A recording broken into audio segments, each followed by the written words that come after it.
All right, y'all, before we start, because some of y'all be tripping, under the advice of counsel, I got to add that the views, thoughts, opinions that are expressed on this podcast are mine and mine alone. They do not represent my employer. All right, let's go.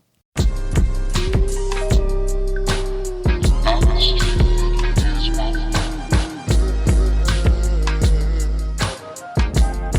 I was like, damn, do we really want to get into this discussion? Because if we get into this discussion right here, y'all.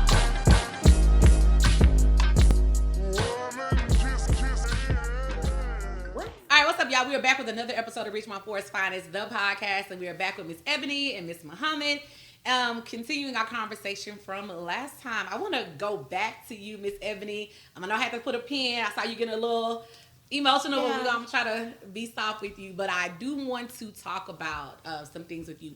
So a lot of memos and things that I've been getting messages from teachers are talking about the bullying, the intimidation, the hostile work environment, all of the things that they are dealing with. Oh, don't cry, please don't cry. Because you said I'm like, that's a trigger word for me. I'm like, don't cry, don't cry. Memo is a trigger word for me. Yeah, but and we've seen on social media where some of your HISD colleagues have literally been posting the memos that they have been receiving for not complying with the NES standards, right? I saw some memos that, hey, you were at the board teaching. Yeah, we saw you teaching. You were doing whatever.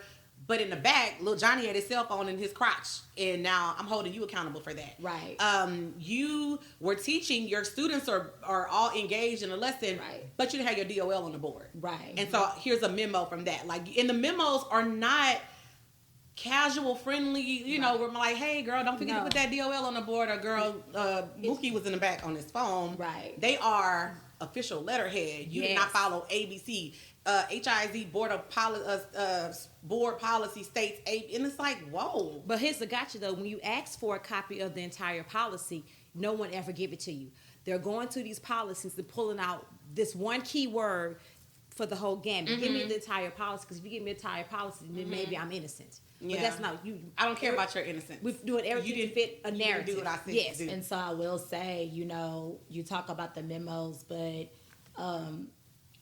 my boss might give me a memo, but it doesn't necessarily mean that she's the one who wrote it, right? That she witnessed the behavior. Absolutely. You know, so I can't say what type of duress he or she, you know, our direct reports might be under to sign off on something that they may or may not have witnessed. You know, and if you can imagine how that makes the relationship strained, you know, because you have somebody that's actually there and wants to help and is working hard, you know.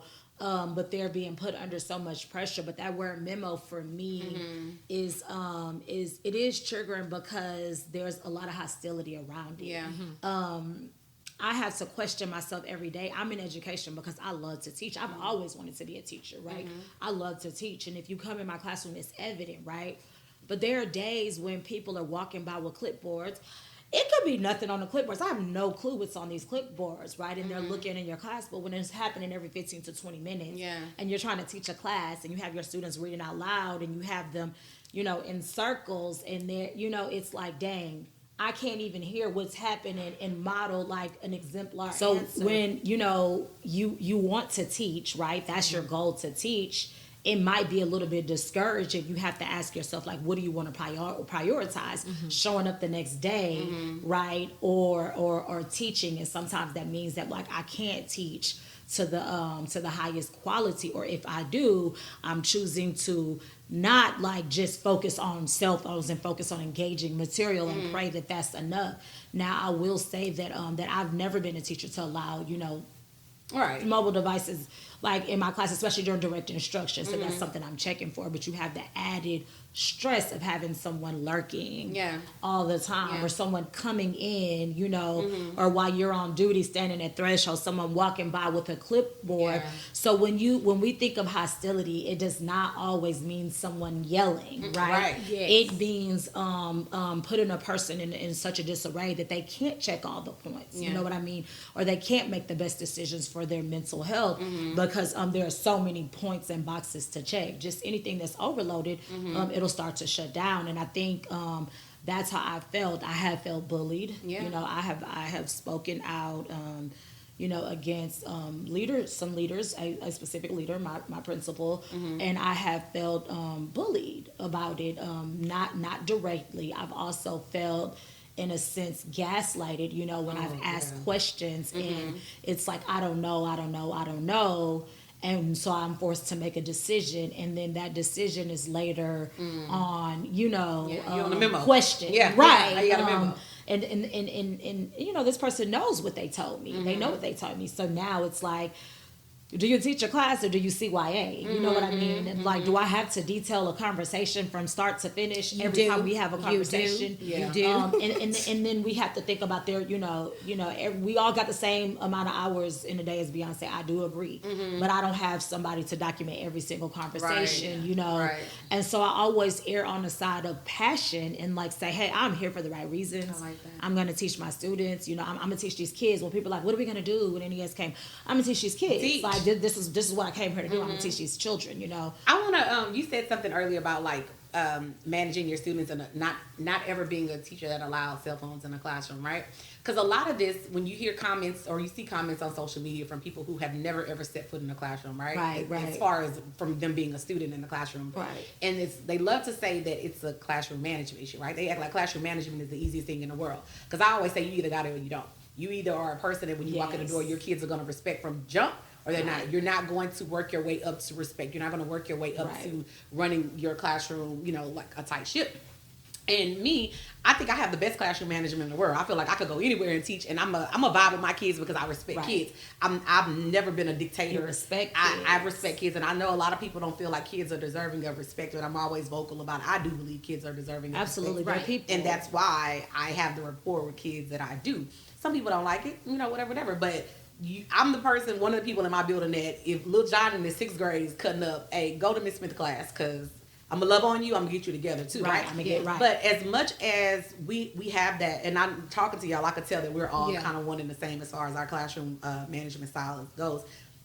You always gonna have somebody buck the system, right? I mean, one of my best students, we have National Junior Honor Society. They could be a stellar kid. Yeah. Hell, they can't resist this little thing right here. Right. So even though I say no phones, no watches, they may tuck it up under here. And it's not that they're disrespecting me. It's not that they don't want to. Right. But shit, my boyfriend just texted me and told me to come take a restroom break and asked to go to the restroom. So I want to go to the restroom. Right. And it's not that they don't respect me. It's not that they are deliberately trying to undermine me or undermine my authority in my classroom. Just being kids. Yes. Right? Now, is it a problem? Hell yeah, it's a problem. I'm never going to say that it's not a problem. Right. You can't sit up in my classroom and do this all day while I'm talking. No. You cannot. I allow devices to be used in my class for if I'm done teaching and I say, okay, now I want you to Google, I want you this, because we don't have everybody got a Chromebook in my classroom. We don't have that in my school district. So yeah, use your Googles and do this, or work on Canva and do this. And I don't have enough computers, but you got your iPad and you got your MacBook and you got your Chromebook. Pull it out and work, right? I don't have a problem with that.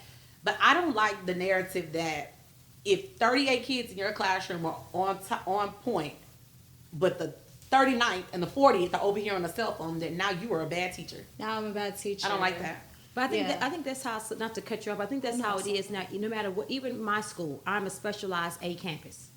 That means everybody in my school should be high performing. That's utopia. Mm-hmm. However, our focus every day is these, let's just say 20 students who are low performing, always doing this.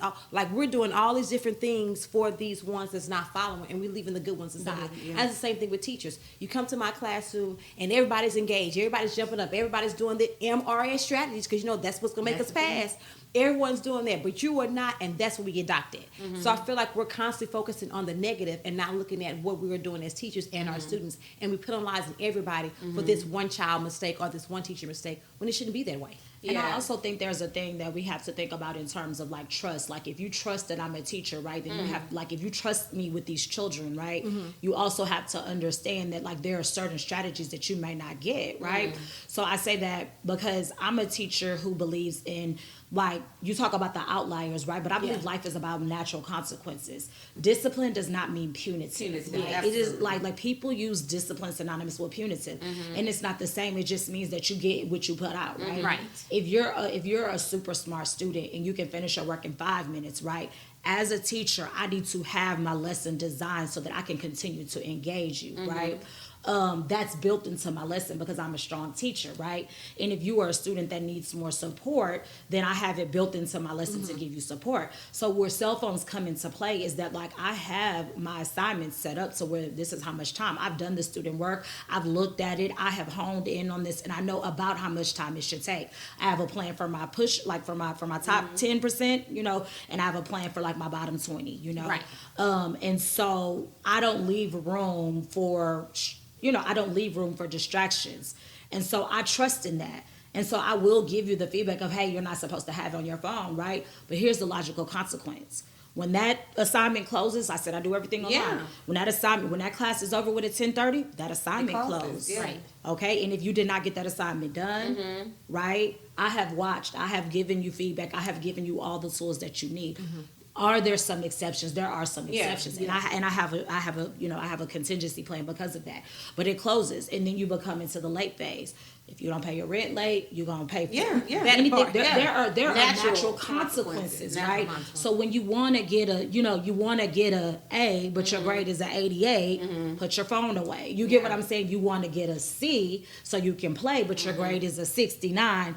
Put your phone away, you know, do the work. I've given you the tools.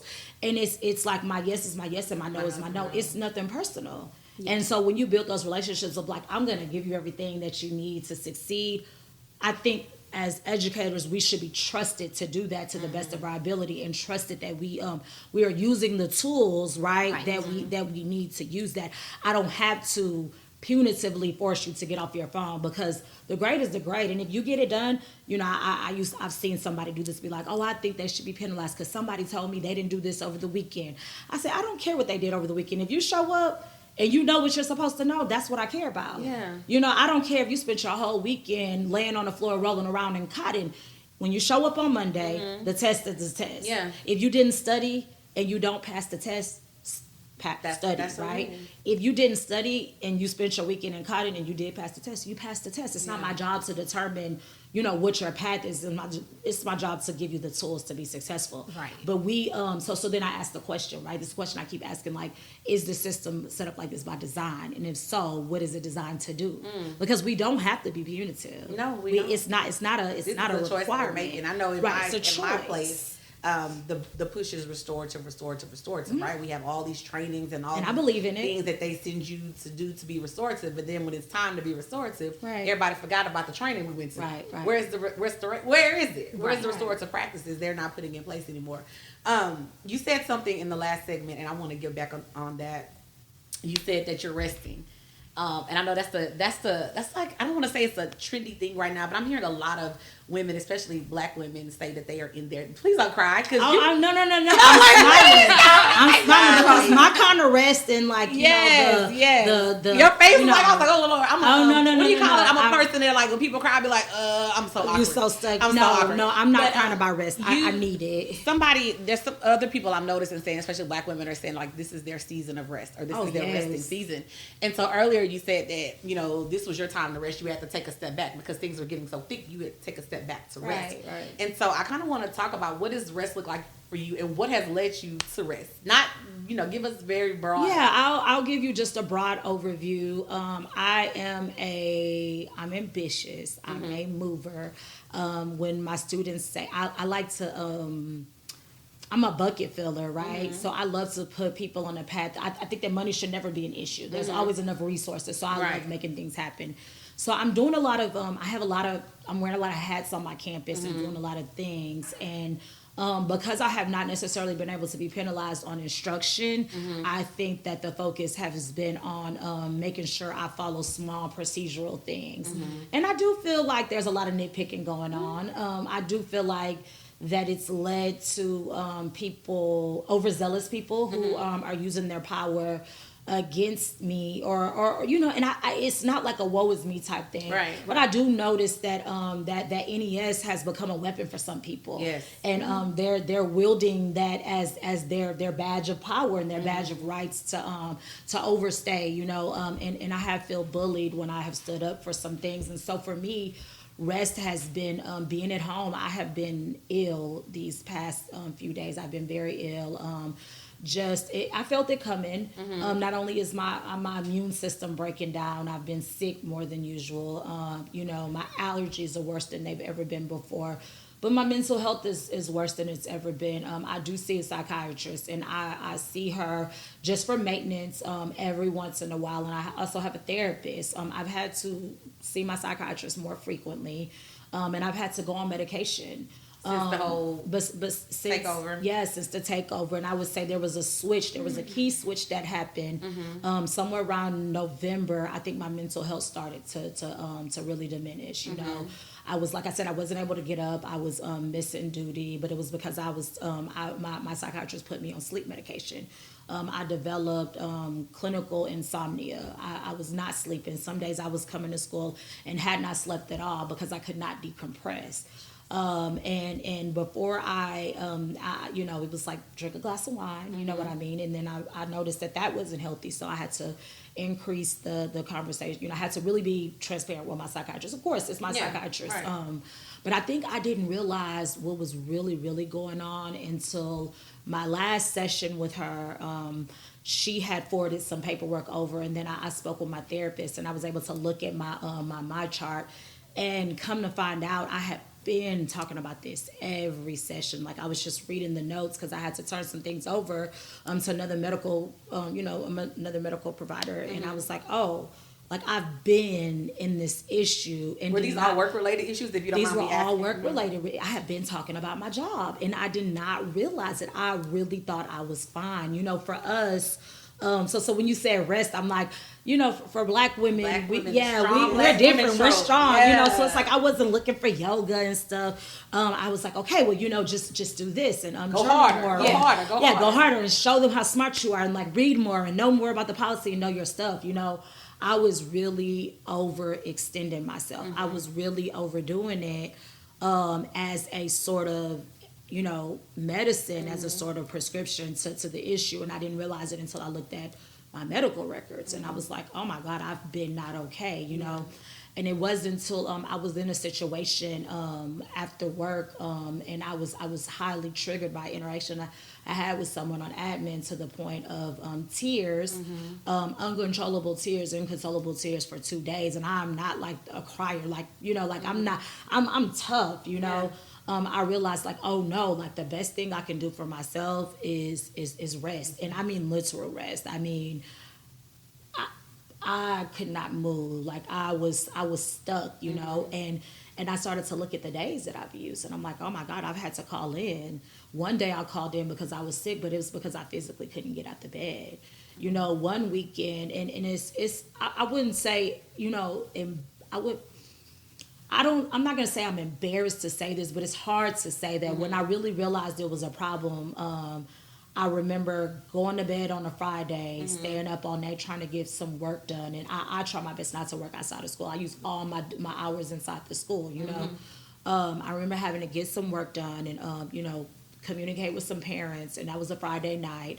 And Saturday morning, my children play basketball, so they had a tournament, and I couldn't take them. I had to have their dad take them. And I remember getting up at like 1 o'clock to use the restroom, and then like, you know, 8 o'clock to use the restroom. Then at 11 o'clock, I realized like, oh, you have not ate today. So I go out at 11 o'clock, I eat on a Saturday, and I go right back to bed, you know. Then on Sunday, you know, I wake up, they have the second part at this point of their tournament. And I'm like, oh, okay, well, you know, like have daddy time, you know, like have some time with your father, you know. And so he takes them again, and it wasn't until about like 1 something that I'm getting contact from like, hey, you have a meeting today. And I'm like, oh Lord. On Sunday, a few Sundays ago, I got up and I realized that I still had on the shirt that I wore to work on Friday. And I am like a don't get in my bed with your clothes type of person. Right. With children, like they know, like take your clothes off. Like do not get in my bed with your outside clothes. Like I'm no outside. Like my mom makes fun of me. She's like, I never seen nobody get undressed like you. When I come home, I get fully on. I don't care if I'm gonna be there for the hour. If I'm getting in my bed, I'm taking my clothes off.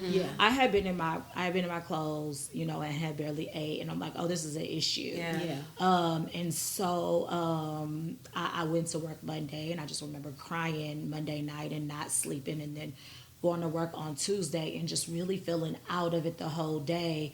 And then having this one interaction that just set me over the edge, you know. Was that interaction that Tuesday? That interaction was that Tuesday. You were already like there. Yeah, I was already there. Right. I was already there because my students, my students did a good job of leading me to you, you know. And so I just knew that, like, oh my God, like these are reporters. Yeah, like, they are watching what's going on, and they're reporting on it. And I didn't realize how deep I was in it until I had to take a step back and say, oh no, you have not been well. Yeah. So you know, when the doctor is prescribing you, you know, medication to sleep, you know what I mean, and anxiety medication, and this is not something that you had to rely on a regular basis, then you realize that, like, oh no, there's a problem, you know, when as needed becomes like as frequently as possible. I need it every day. I need it every day. I need it every 6 hours. But the sleeping medication was working so good that now I can't get up. Now I can't get up, and that's what I was trying to explain. I'm like, you know, I have to get in and I have to take this medication or I won't be able to go to sleep. And if I can't go to sleep, I can't, you know, function, and I'm caffeinating. You know, I was in such a crazy cycle. But then, yes, it's like, I'm taking medication, so I can't get up at 6:30 to be here for 7:30. You know what I mean? It's just... So, and I will say, I have been in the talks of, like, potentially trying to get that changed, you know, but the change will be that, like, then I have to do something after school, you know? So you know what I mean? So it's like, you know, and I'm a sponsor already for a few things, you know, so, but the thing about it is that, I never, when I say folded, but yes, it was parents checking on me saying, like, you're a little bit different, not mean, but you don't have that glow. My child said to pray for you. You know, you got kids saying, like, how are you? Like, your kids what's going on? Like, they know stuff that's going on. You know, they're the ones, like, you know, they will point it out before you even see it. And I'm like, oh dang, I'm trying to put on a happy face, you know, like for my students, you know, and step in and be myself for them. And I love the fact that I haven't folded. You know, I've stayed true to them, but we've had to have some tough conversations about, like, let me fight for you, but let me fight for you where I have to fight for you. So, like, if the policy is this, then we're going to follow the policy. And don't put extra stress on me. Don't put by making me fight for you for some shit you know. Right. I can't fight that. You know what I mean? Let's focus on the big stuff. And I think it's important for them to also understand, and I hopefully they're watching, that y'all, and I'm gonna say you guys as teachers in a district in its entirety are under so much pressure. Don't add bullshit to my plate. Right. Yes. And I know y'all teach high school. I teach 8th grade. We can have those conversations with our students, right? If your peers see that this is what we're going through as teachers, and you see me fighting, don't put no bullshit on my plate. Right. Yeah. You know what you're supposed to be doing. Do the bare minimum. Do what you're supposed to be doing, and let's get out here alive together. I'm gonna fight for you to the end when they wrong. Right. I'm gonna bring your ass in the corner and tell you wrong too. But don't add no extra bullshit to my plate. If you already see and you care about me and you see that I'm already under this pressure, don't make it worse. Right. And so I think that's important. How long, if you don't mind my asking, have you been resting? When's the last time you were at work? I've been off for only 3 days now. I hope to be fully at 100%. I would say I'm not at 100%. I think I'm around 50 maybe, but you know, but not 100. You know, I don't feel all the way myself. I don't feel safe. You know, I don't feel safe from retaliation. I don't feel safe from the hostility and, like, targeting and things. I don't feel safe yet, but I'm trying my best to get there. I'm trying my best to get there. I know that in conversations with some of your students that have contacted me since you've been out this past week, I think, right? They have felt, I think, because you're not there to catch the hurt. I hate to say the word hurt, but you're not there to catch the hell that they have to go for you. Your students are catching it now. No, that's basically sorry. No, you're fine. Where's the tissue? I think it's behind you. And so some of the things that I'm getting are that your students have been pulled out of class. They're different classes. They are basically interrogating your students about you. What was her attitude like? Has she said anything? Has she done this? Has she done that? Yeah. And the kids are like, don't talk to me about my teacher. Don't talk to me about my teacher. but they're still kind of like, well, where are you? Where is she? Right. Is she okay? Is she okay? And so one of your babies, they were like, well, have you talked to her? And I said, I did. Right. How is she? I said, she's okay. Yeah. She's worried about. So I know what to do as a teacher. I'm comforting them, saying that, you know, she's worried about y'all. She has expectations of y'all. Do what she expects y'all to do, and she's gonna be okay. Yeah. But that's hard. That's It is. hard because It what is. people don't understand is that we complain about the money, we complain about the bullshit, Yes. but at the end of the day, they are our why. I hate when people say that cliche, like, know your why. I hate when people say that shit. No, but it's real. real. Like, Yeah. especially if you are passionate as education as we are. Those kids become our why. They are they are the reason why. If I don't feel like it, I'm gonna drag myself out this bed, because if I'm not here, who is going to be here? And I know that's your biggest worry. Like, if I just say my mental health can't take this anymore, I cannot go back for the duration of the school year. Now, who is going to come in and be with my babies? Are they going to care for my babies like I care for my babies? Are they going to be teaching them like I'm going to teach them? What are they going to do? Are they going to look out for them like I'm going to look out for them? Yeah. And that's a fear. So it's like, it's a real fear, and it's hard for me. I mean, I was with a couple of my students. One of the parents invited me to something that they were having for one of the kids, and so a lot of them were there, and they had a lot of questions, you know, and I just keep telling them I'm resting. You know, one of them I had to have a one-on-one conversation with, and say, hey, listen, I need you, because, like, you know, she's messaging me on Teams and things like that. I had to turn everything off. And I told her, I said, you don't worry about me. It's my job to worry about you. It's not your job to worry about me. I'm an adult and I'm okay, right? I need rest and I'm trying to rest. I was like, but know that if you need anything, I'm here, right? So I can't say what they're asking, but I actually got that information from a parent. So I didn't know that the students had reached out to you as well, because a parent reached out to me and said, you know, I'm worried about you. Like, you are being, people are asking questions. And it was strange because she heard it through the grapevine, you know? It is hard because you feel like you're abandoning your post, you know? But then at the same time, I have babies at home who are watching me break down, you know. And you can't be mom to them. Right, For you to because say I stayed in the bed Friday in the same clothes. I didn't go to any tournaments. And the weekends, yes, we can say daddy time. I got pictures. It's family time. Yeah, I got pictures from my nephew's mom of my nephew and my sons and their championship rings. You know, it's the championship, and that was his first one winning in basketball. Okay, so for me it was hard. I was like, I'll be okay this weekend, you know. But I couldn't get out the bed. And so it's like when we talk like what you were talking about, like showing up and like being the sacrificial lamb, like I think people think that like we do it right because we love to, but no, we do it because we have to, right? No one else. You know, I don't do it because it's easy, you know, I do it because it's a requirement to move change. You know, somebody has to light the torch, you know. Because if I don't, then who will, you know? And everything is not mine to take up. But sometimes when you have an assignment, you know, so like I honestly believe, you know, I do have a tattoo. And it's I have 13. It's okay. I was like, I have a tattoo. That's another conversation. It's like hidden. For another episode. But it's Zora Neale Hurston, and it's like it says, if you're silent about your pain, they'll kill you and say you enjoyed it. Ooh. Yes. You know, and for me, I'm like, you know, that's another thing. My silence, like I was gonna say, will never save me. You know, and so for me, it's like, dang, I came into like the school that I'm at. I came last year, and I just was like, "Oh, this is cushy. Yes. Like I love this. Like I can teach and I can do the things. I can change the community. Yes, I can change the community. My principal is supported." And I was like, I'm not fighting, you know, because I've always been a fighter. Okay. You know, some of us, we have that divine assignment. It's just in us, you know.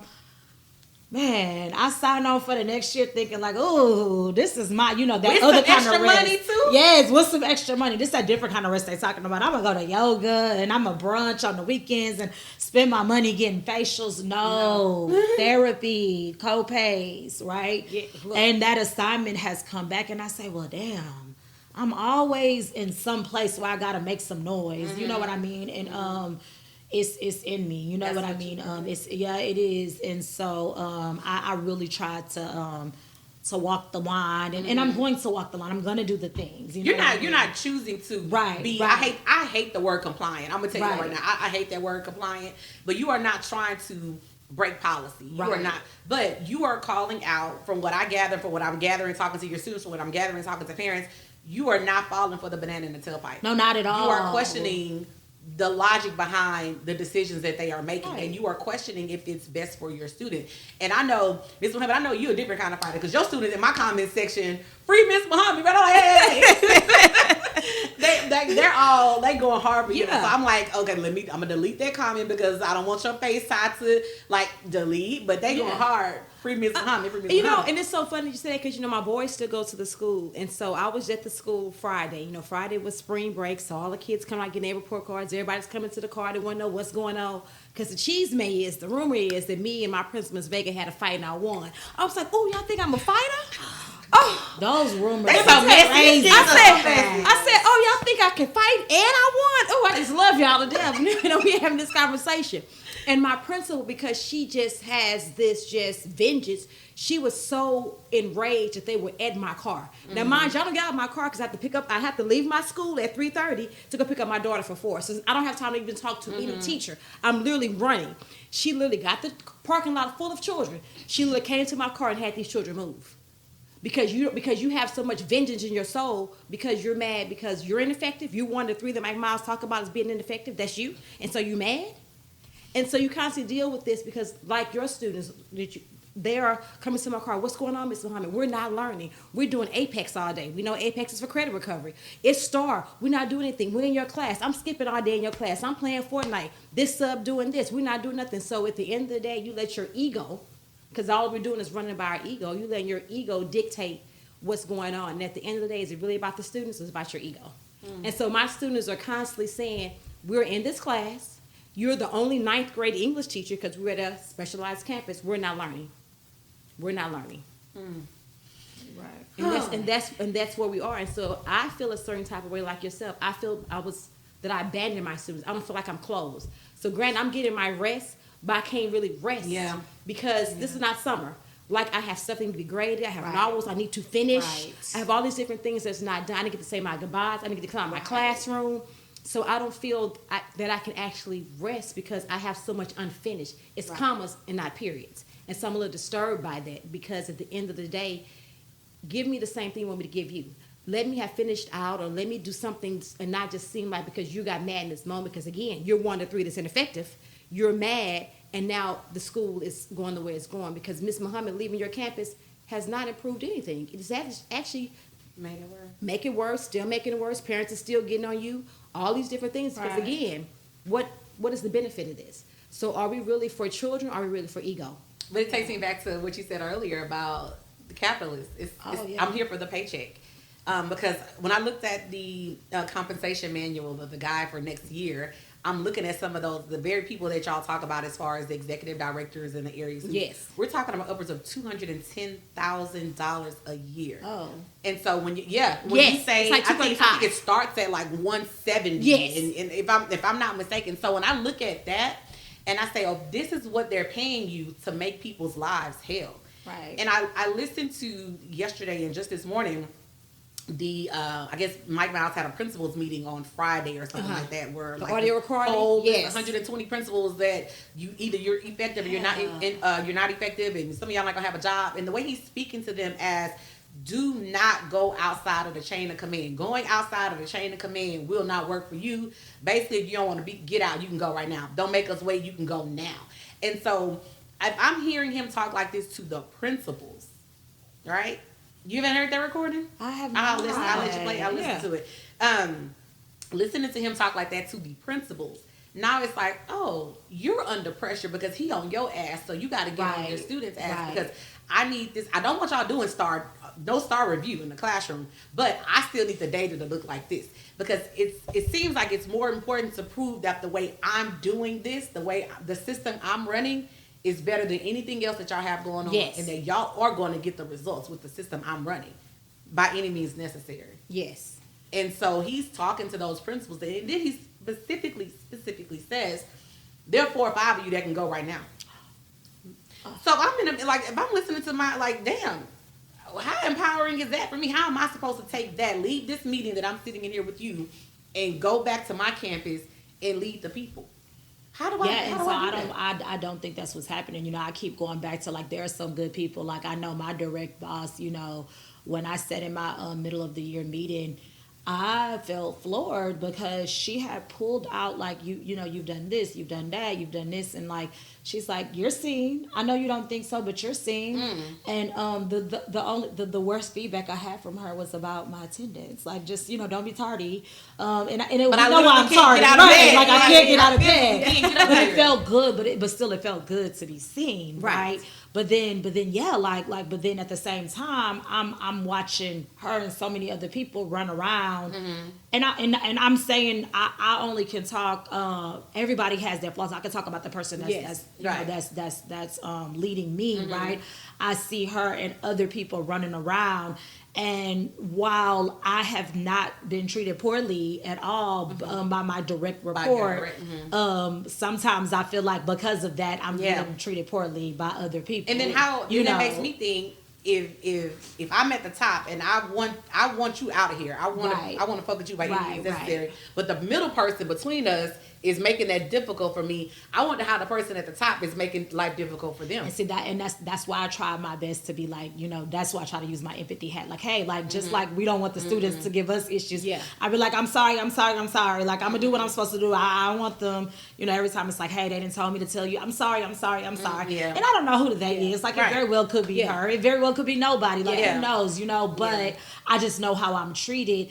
And then I watch them leave these little huddles. And I'm like, oh shit, like I would have hated to have been in that circle, you know. But I think some people are being pushed to be like I think our situation are similar. Some people are being pressured. Other people love to wield their power. They've never had this kind of power. Pick me. They've never had this kind of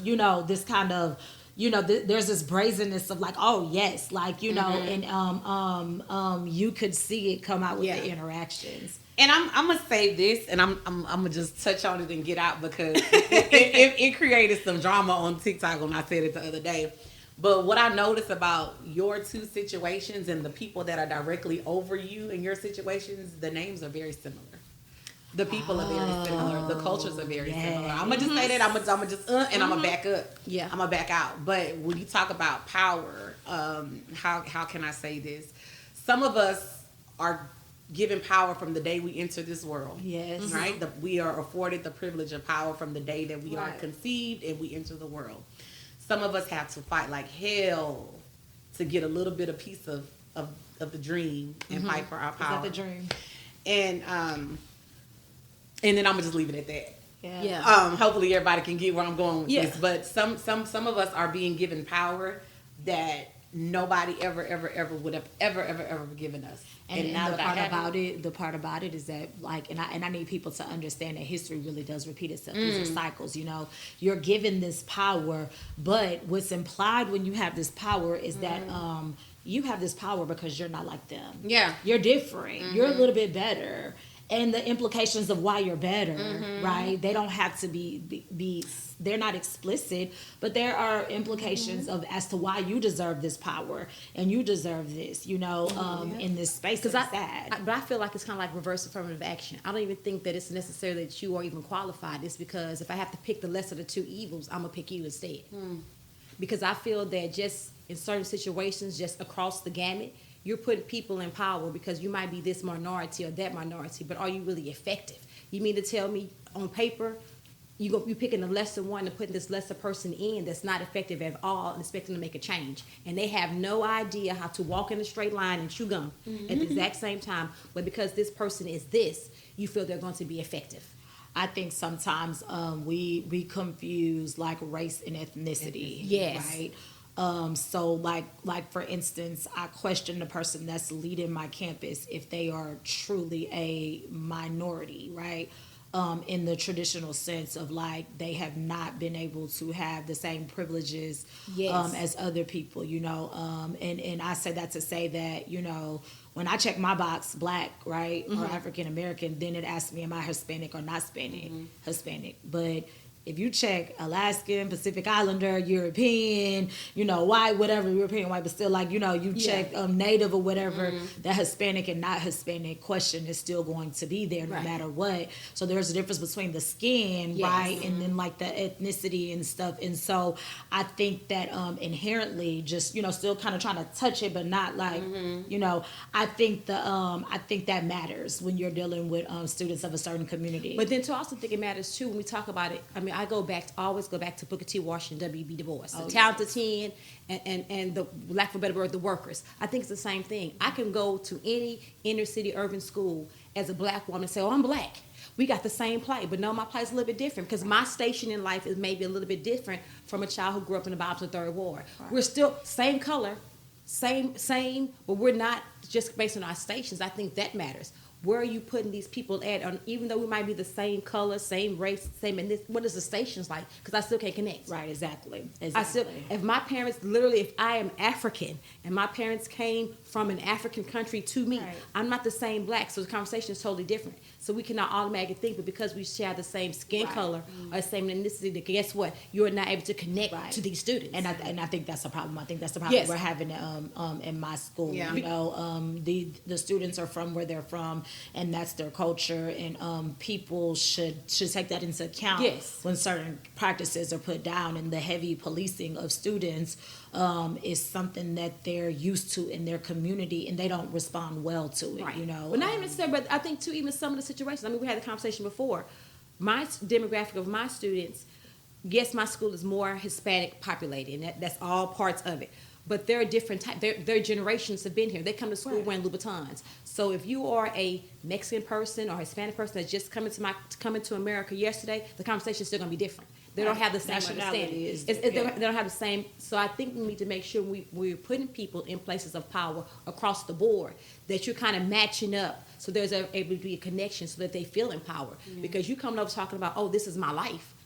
I came from a border town, but these students, they go to Spain every summer. It ain't the same conversation. It ain't the same conversation with Miss Muhammad because I don't go to Spain every summer. So how are we having this? It's no relation. So I think we have to make sure that when we're putting people in places of power, that they are matching up to wherever they're going.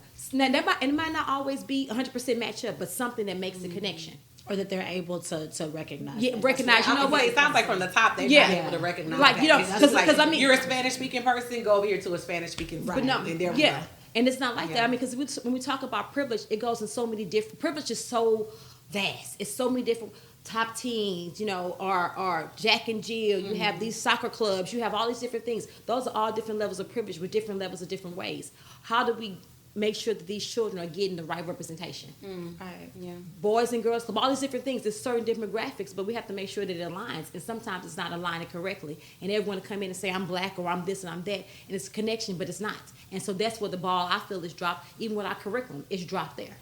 So let's talk about, you said privilege is that curriculum. Then y'all said putting the right people in there. It triggered something in my head because I know of a place that there's a very young administrator, but you wear all the dunks and all the Jordan 1s. Oh, great. We're going to send you over there to that black school because you can relate to the kid. And we're all looking like you bypassed 5, 6, 10 black men that you could put in this position, but because this person wears dunks and Jordans and all of this, he's supposed to be effective and he's over there being ineffective as the fuck. Yeah. But, you can relate because, you like tennis shoes. All black people care about is tennis shoes. Right, remember? You can go over there and relate to those boys. Yeah, so go over there. Tennis shoes now. Go over there. And anyway, let me be quiet. When you said that, it made me think about that. But these are the decisions that we make. And even the people at the top have no clue at all. But let's get to curriculum real quick because I want to talk about the differences in what y'all have going on over there, the privileges that your kids have versus, we talked about curriculum already, but the privileges that your kids have versus the privileges that your kids have. You talked about just now how they're heavily policed, right? Then I listened to you say something about, we eating chips and noodles in class, we chilling, we skipping in class. And I'm like, how is this when here and let me be clear. Let me use your line. Let me be clear. Y'all are not too far. Demographic schools or demographic wise. No. I can go 10 minutes down this side road and be at the back of your school and vice versa. Yeah.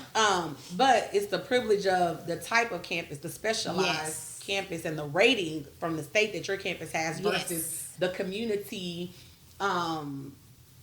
reputation that your school has. Yes. And so heavily policed. Now, any other regular school in your area, those kids would probably be heavily policed. Yes. But because this is a specialized campus that just happens to be placed in this community, Yes. your kids get privileges that yours don't. She's looking like, how the hell? Because I didn't.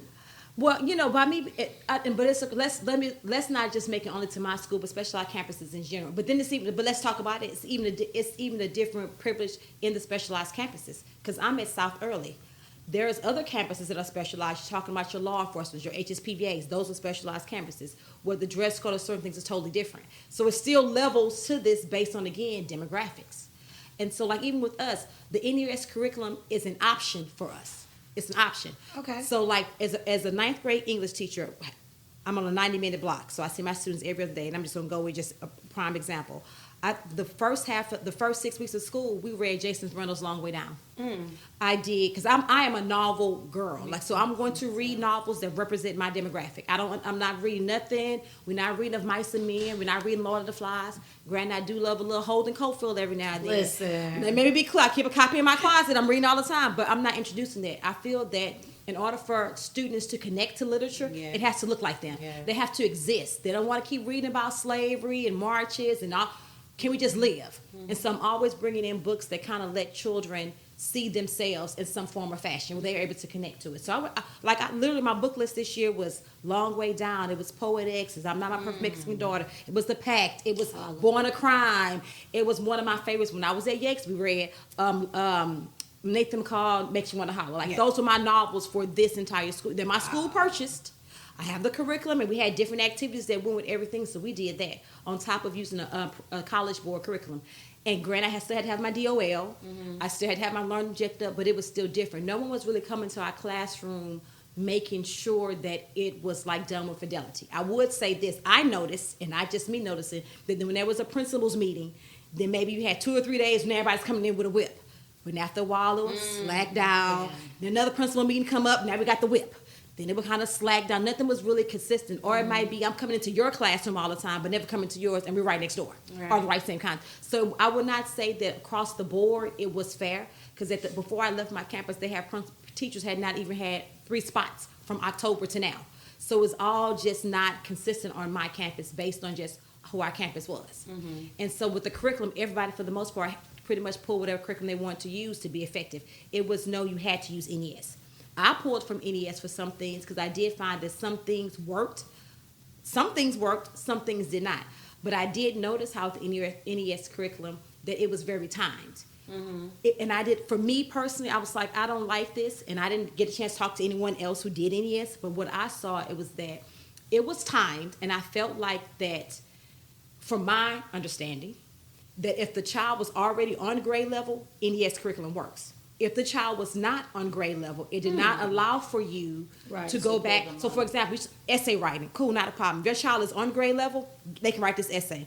But if the child, let's be clear, in 9th grade don't know what a sentence is, you cannot go back to tell what a sentence is. Now I got to put you. Move forward. You have to move forward, That's or now crazy. you're automatically in the lower group. So it does not give you time, enough time to stop, teach you something, let them process it, then assess it. It was like assess. Now you don't get it, go. So I feel like it does not give you enough time to process.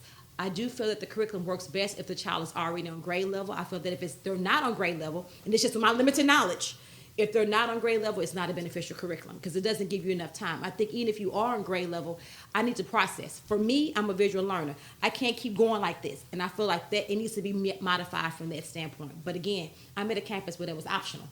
So it didn't really bother me because you know what? Oh, if I pull from this, cool. Right. If I didn't pull from this, cool. Oh, you know what? This ain't working. I'm going to go and read my novels real quick. I have this whole top to bottom how we doing. I had the videos I'm bringing in. I can bring in the YouTube clips. We did presentations. We made videos. So I had all this autonomy in my classroom to make it look a certain type of way. So listening to all these novels that you just named, amazing novels, by the way, and then going back over here, like with the sad face, like, we go back to talking about what's punitive, right? Right.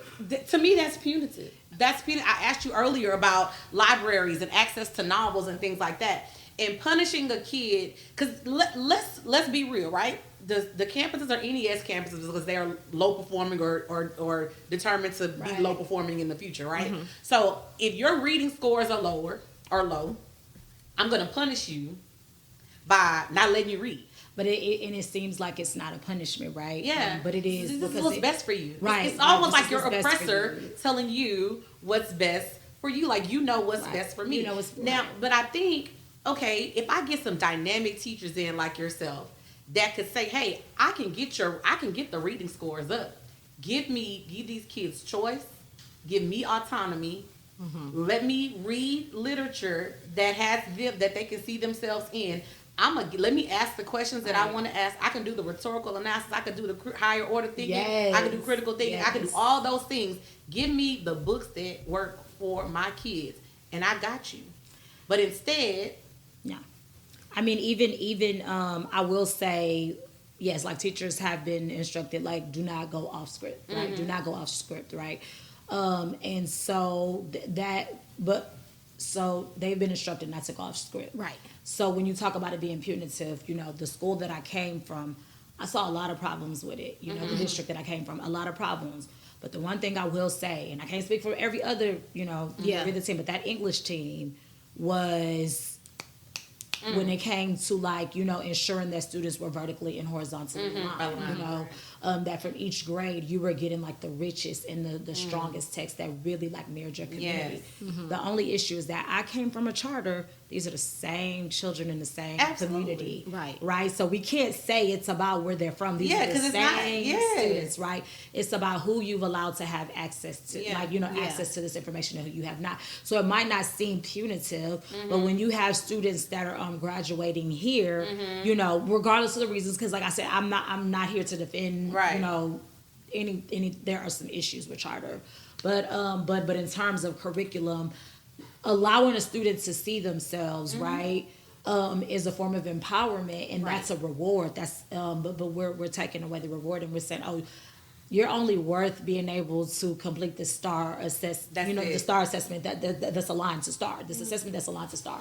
That's your worth. That's what you're worth, So answer these questions, right? But it's like we don't allow them to think and to dream, and to be, we put bars around them by saying, if you can't do it this way, you can't do it at all. And so yes, I do believe in like raising the bar for students, and I do think that students benefit from the NES curriculum if they are on level. But the reason why NES is here is because students have not necessarily been on level. And so when do we start to look at rigor as something that does not need you don't need to be of a certain level to have rigorous work put in front of you. Rigorous for everybody, right?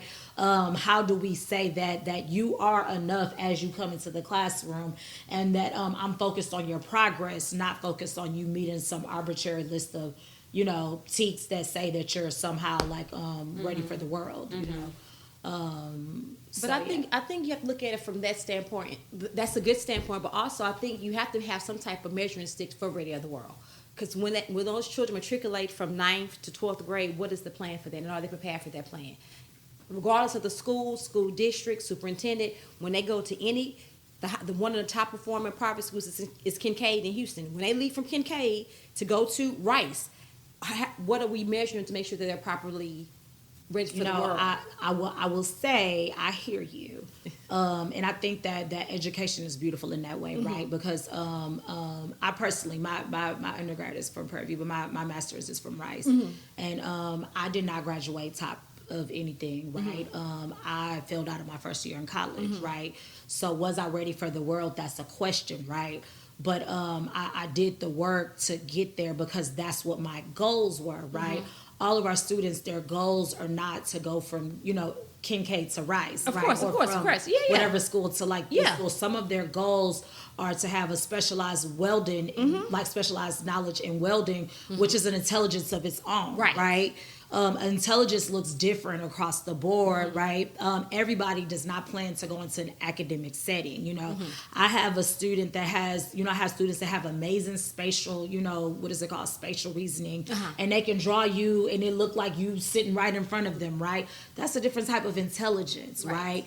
that's not what we're measuring for when we're measuring TEKS, right? But that does not mean that their specialized intelligence isn't ready for something else. So when I say it's arbitrary, I do think we need to have a baseline, but I don't think that baseline measures if students are smart or not. It just measures if they're ready to go into a certain space, and we have to be aware of that, and not bring students down. Of course. Oh, yeah. You know what I mean? Because sometimes yeah. don't say, oh, y'all are not ready for the world, so we're going to take your books away. Like, that's not okay. No, and I definitely, we need them to see themselves. Yeah. Oh, yes. And unfortunately, that's what's happening, right? That's like exactly what's happening. You're not ready for the world. You need this. I'm telling you what you need, and I'm going to take these things away from you. Right. But even though they may be resources for you to be the best, Right. the best you can be. Yes. I'm going to take that away from you because I know what's best for you. Yeah. When I'm listening to you, the exchange, and I love it. It's so amazing. Because I feel like people really need to see, like, it's a tale of two cities in one damn city. It's crazy, right? Well, 10 minutes like down on the street. same block. On the same, literally on the Yeah. same block, right? And so when I hear what you're saying and I hear what the kids are having, and you said earlier, making sure that you create space within the curriculum they're giving you to accommodate your students, right? Then I hear you saying, hey, I'm a specialized campus and I got 20% of my campus that's not on level or whatever, or they need accommodations, but we don't have the staff to give accommodations. So now y'all know my passion is special education and students with disabilities. So now I'm coming to say, how the hell does that look? What does that look like on your campus versus what's on here? Because let's make sure that everybody's on the same page. That's federal law. Yes. That's not optional. It Yes. should not be optional. Yes. If a kid needs this because the committee sat down and said they need these things, it should not matter if they're on a specialized campus or a campus that's an NES that doesn't have the staff, you don't have the staff.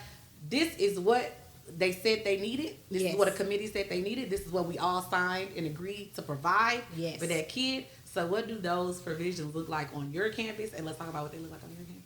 Ooh, okay. Lord, I'm getting hot and sweating. Right. Well, I will say this.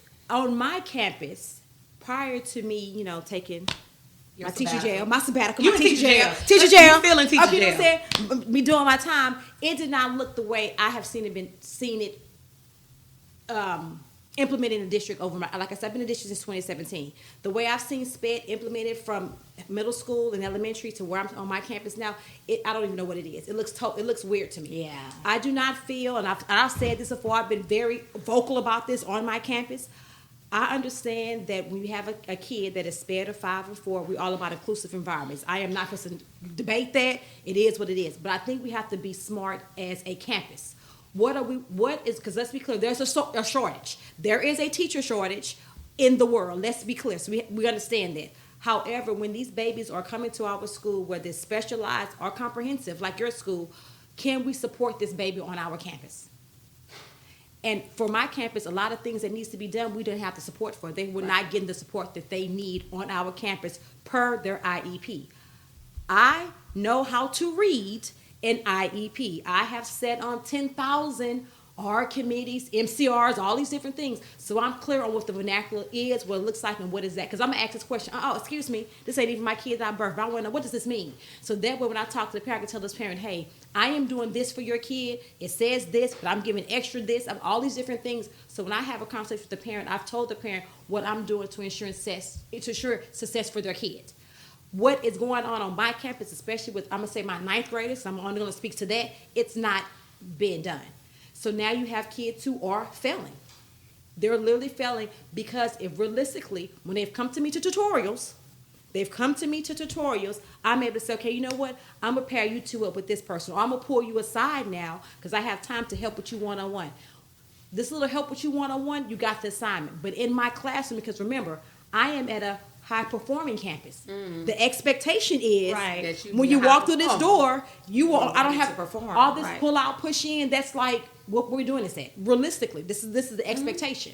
Now, we know it's not always that way, but that's the expectation walking in. Right. So if my classroom is literally 20 students, because I have small classes, and everyone is coded GT in this one class, and they're performing at GT, they've all master star, and I have this one baby who is SPED with accommodations and in-class support and pull out, blah, blah, blah. Or they're twice exceptional. Yes. They're GT and... Yes. So then how does that work? Realistically, how does that work?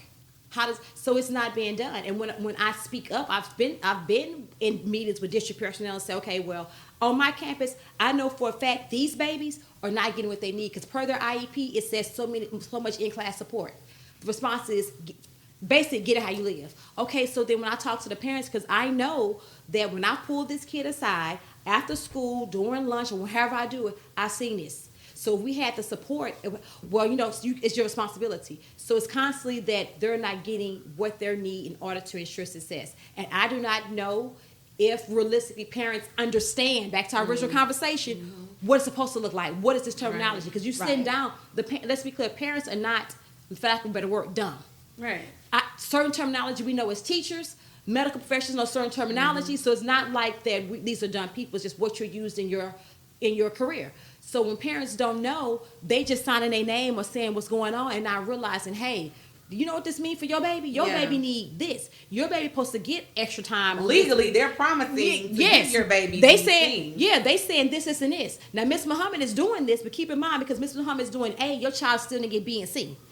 Because the paperwork says they need all this to be successful. To have access to the curriculum like everybody else has. It was not a pick and choose. This was not a smorgasbord. You had to have all these different things in order to ensure that your child just meet the minimum standards.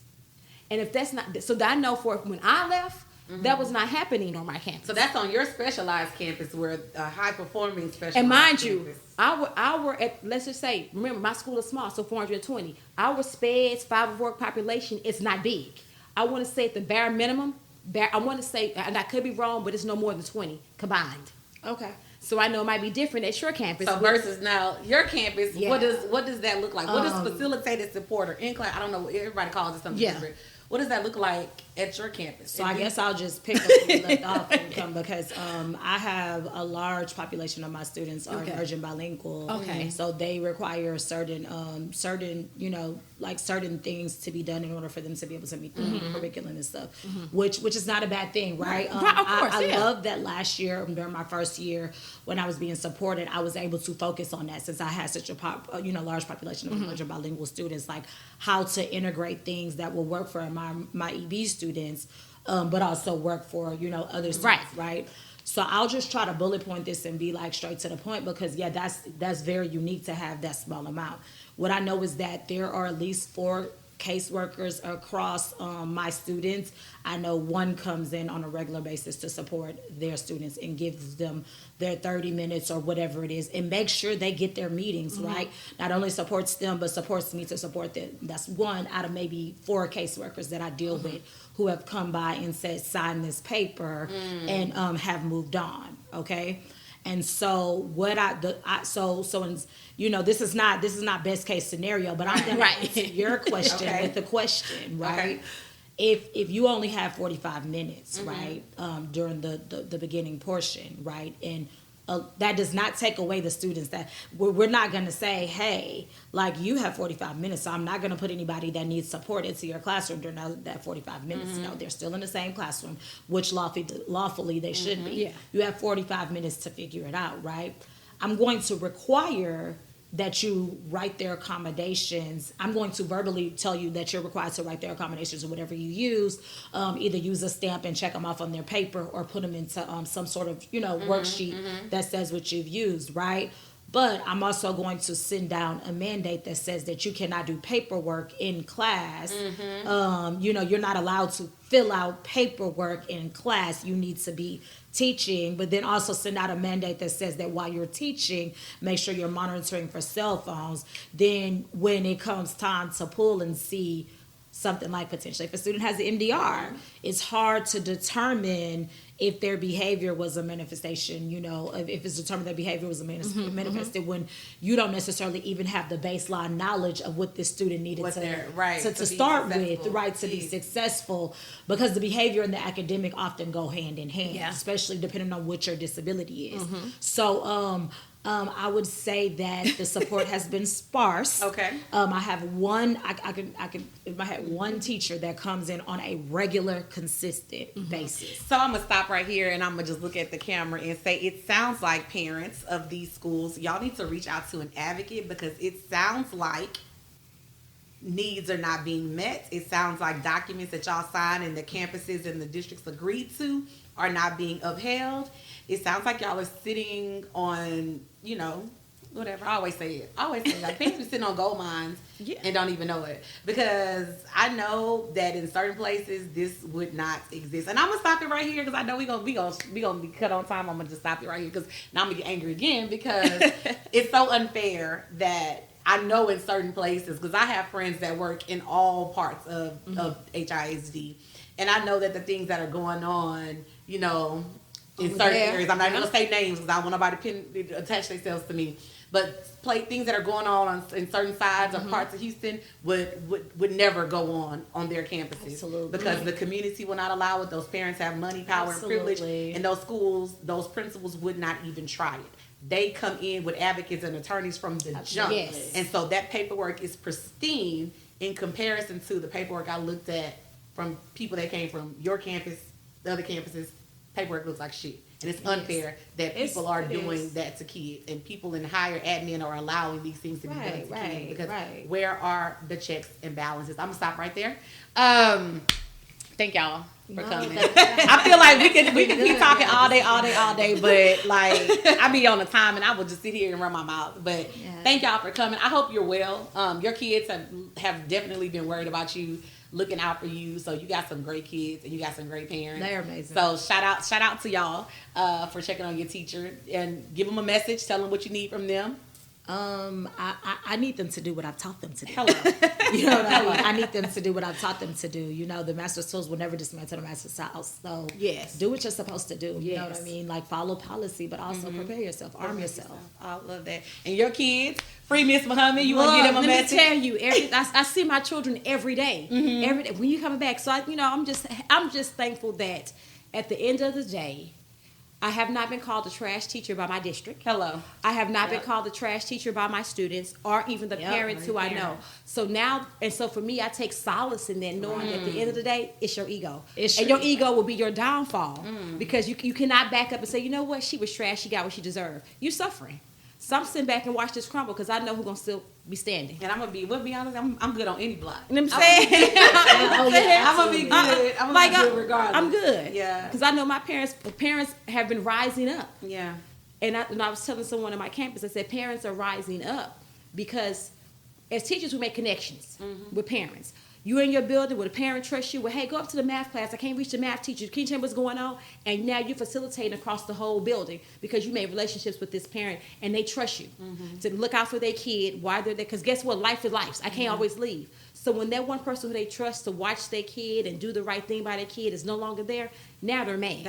So now they got to come off their jobs they cannot afford to come off of to come up here because their confidant that was making sure their kid across every subject or whatever was going good is not there. So now it's a problem. Yeah, that which reminds me of what you said. I'm about to start talking. Sorry to be when you said safe schools, right? And what we send our kids to school for. Yes, we send them to school for an education, but we also trust that the people that are there that said they're passionate about education, that say they're passionate about doing what's best for kids, are taking care. What is the phrase we have? Local parentis. I can't remember the thing, but like, our kids are in your care as though you are their parents, and so we do trust that. Yeah, we always say, I ain't your mama, I'm not your, but like, I am here supposed to be making the best decisions for you. I'm supposed to care for you. I'm supposed to do all these things. And no amount of money should make me not do that. Absolutely. Yeah, we're going to have to get we're going to go look, okay? But anyway, thank y'all again for coming and talking to me. I know that both of y'all have missed work. I know that, and people have been asking, what can we do to support Miss Muhammad?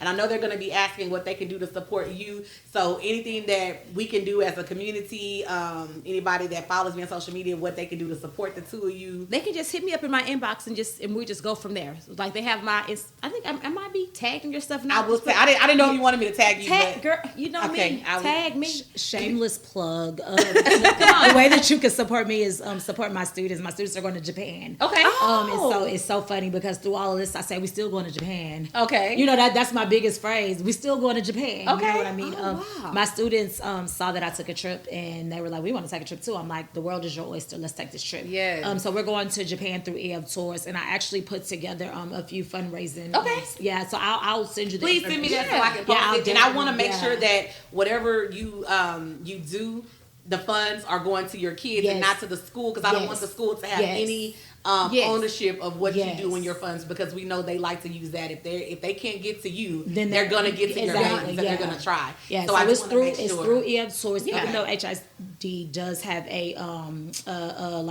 partnership with EF Source, this is separate from that Good. partnership. Okay. Good. So that's why I was like, y'all can get rid of me, y'all can run me off, y'all can do whatever, but we're still going to Japan. All right, so we're gonna make sure that we send your babies to Japan. yeah, we're trying to get these All right, kids to awesome. Japan. Okay, well, yes, please send me that so I can put that out there, how we can get your babies to Japan, and then how we can do what we need to do, because you out of jail, you out of days, you still I'm in out of jail. days, I'm not even out of days, check. mean out of income. Let me tell you, we need to do whatever my we can lashes do. are hanging on by a thread. Help a girl out. People have been more so concerned about helping you. People like, can we do some kind of carpool to help her babies get to school so that she can go serve her time and teach? I mean, all that will be anything that's willing. I am open to whatever it can do, because that's the main issue, is making sure that I get my babies to school and pick them up from school on time without them, sitting out there. Yeah, waiting. Yeah, that's just okay. So y'all please send me whatever, and I'll post whatever I can do to make sure Yeah. I help y'all again. Thank y'all. I appreciate y'all's time. The producer looking at me like, girl, hurry this up, wrap this up. So thank y'all, and we're gonna stop right there. We'll see y'all next week. All right. Bye.